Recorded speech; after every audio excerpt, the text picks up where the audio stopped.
Alright, okay. First of all, man, I want to give a shout out and love to all my buddies at iBoats Forums. Man, them guys are just awesome. I took some time off and I came back and it was like I never left, man. The guys are great, man. I just want to just to mention them because they're just an awesome group. I had a question on YouTube. A guy asked me what size sanding disc I use, and this is it from Harbor Freight. It's a 4.5 inch flat disc. It's my go-to disc. You see, this one is a little bit used, and that's what it looks like new. That's what it looks like new when you get it. You know, go to the store and get it. Keep the old one though, because sometimes you don't want to take off. You know, you might just have a little nub or something. You know, be right before you get ready to glass.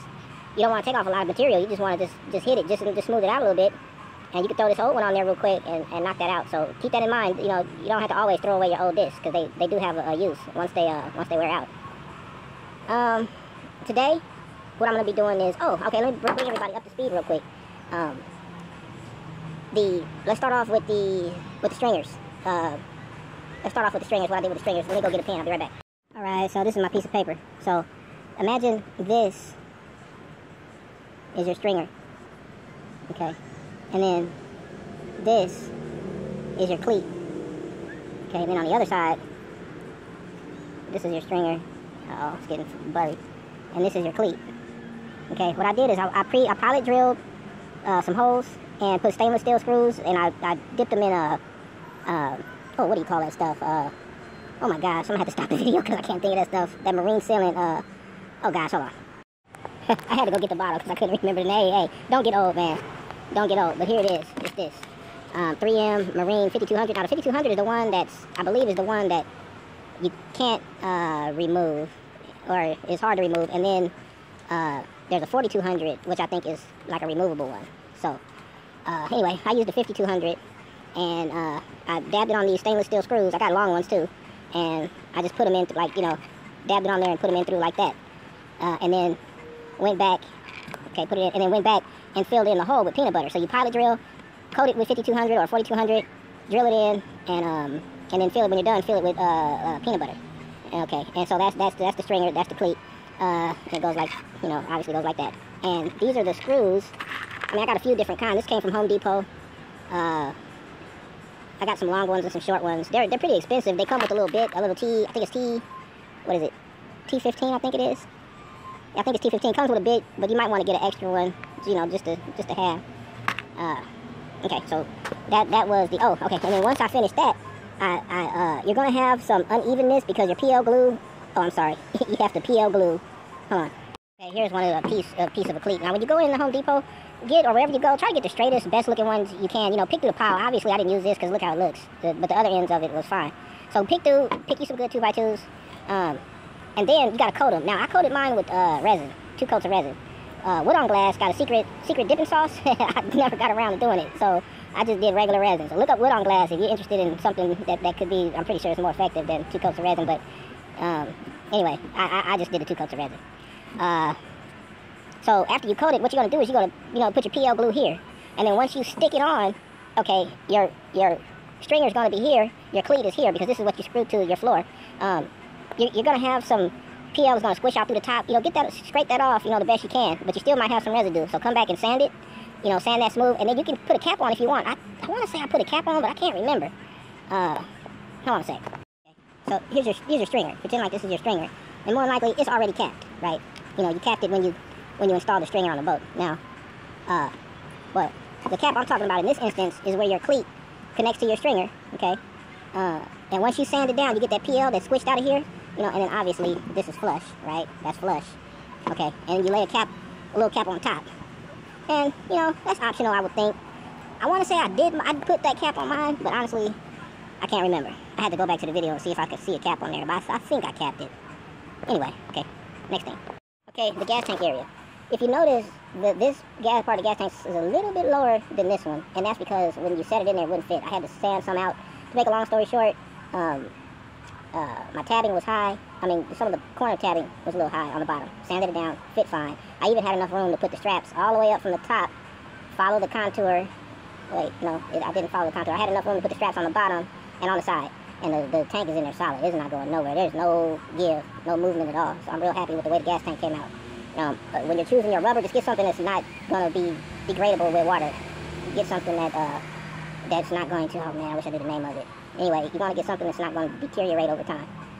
Okay, see, that's that. Hold on, let me think of what else. I'm trying to bring you guys up to speed. Okay, in the gas tank area and in the ski lock area, it's 2 layers of 1708 tabbing and 2 layers of chop strand mat. What else?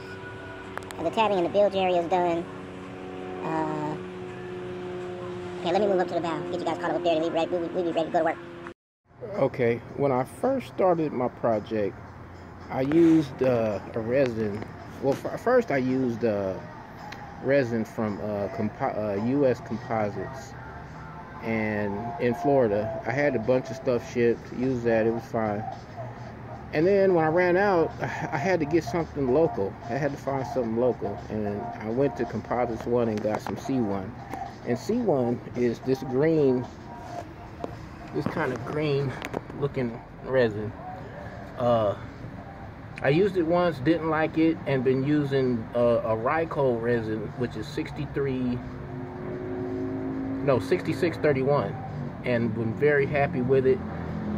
I don't know why this last time I went and picked up this C1.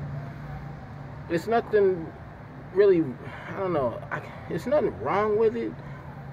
Well, it is something wrong with it. It's a lot thinner. I think it's for like putting through a gun, because it's a lot thinner than the 6631, the Ryco resin that my go-to resin that I normally use. It wets out better. The other resin, it wets out better. It seems like it's thicker. It's less bubbles. It's less hard to get the bubbles out.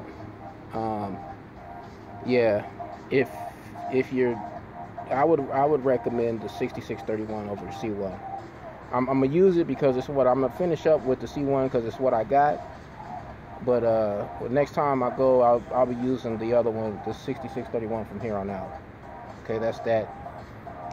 Let me show you my bow. I got storage. I'm not gonna be able to open this with my finger. Okay, let me go get something. Okay, on my way back from getting a screwdriver, I also want to mention that I 2-part foamed the under the floor and on the outside of the stringers. I saved the pucks, and I put the pucks back in and peanut buttered over it, but there's still a little bit I got to do before I actually chop strand the floor. I got to do a little more, smoothing out, getting it nice.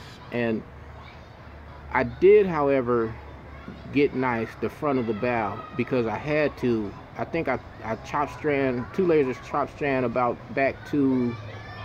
right there, because I had to, because I couldn't start putting the bow in until I chop strand the front of the floor. So that's the front of the bow floor is chop strand, 2 layers. Okay, let me go show you the bow area. Okay, so here we go. This is the bow area, and this is basically fish mode, where you get up here, walk around, do your bass thing, catch you some big ones. This is what this area is for, this flat area up here. It's pretty solid too, man. I am so happy. I mean, I'm a big guy, and man, it's like I'm walking on the floor up here. It's really, really nice. So here we go. Let me show you the storage area just real quick.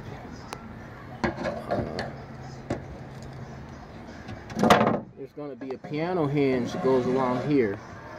I already gel coated 2 layers of gel coat in the storage area. Now we got that side, another storage area, and then, okay, let me put these back. Hold on. Okay, so it's in fish mode right now. And when you get ready to go underway, all you got to do is you flip this back, and there'll be a piano hinge right here as well.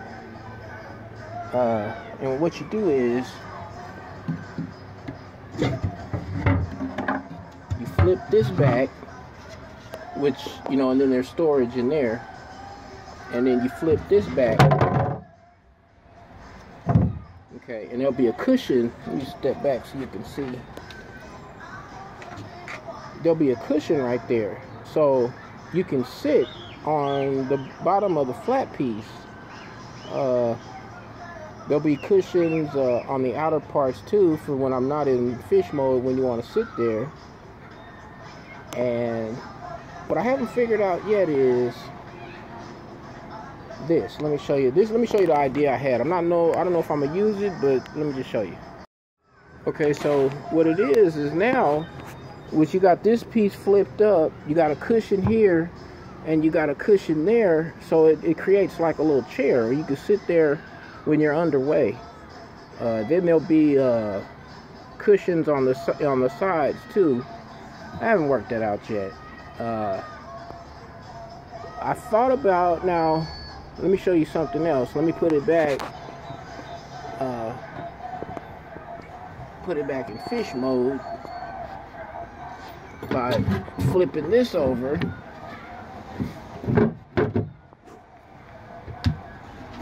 And then you see, oh look, I'm already using it for storage. You flip that over, that down, and obviously this would be, you know, flush with that. The only thing about that setup, having that setup, is that I thought about using this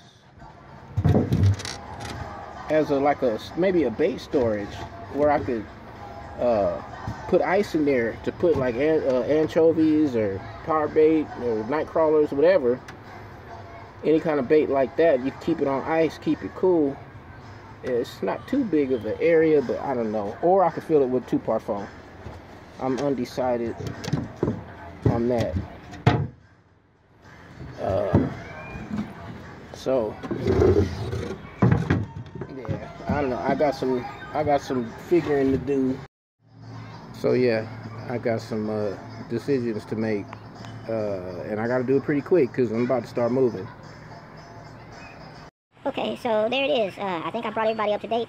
If you have any questions, just let me know. I'll do my best to get back to you and answer it. I want to give as much help as I've been blessed with getting from all the great guys out there.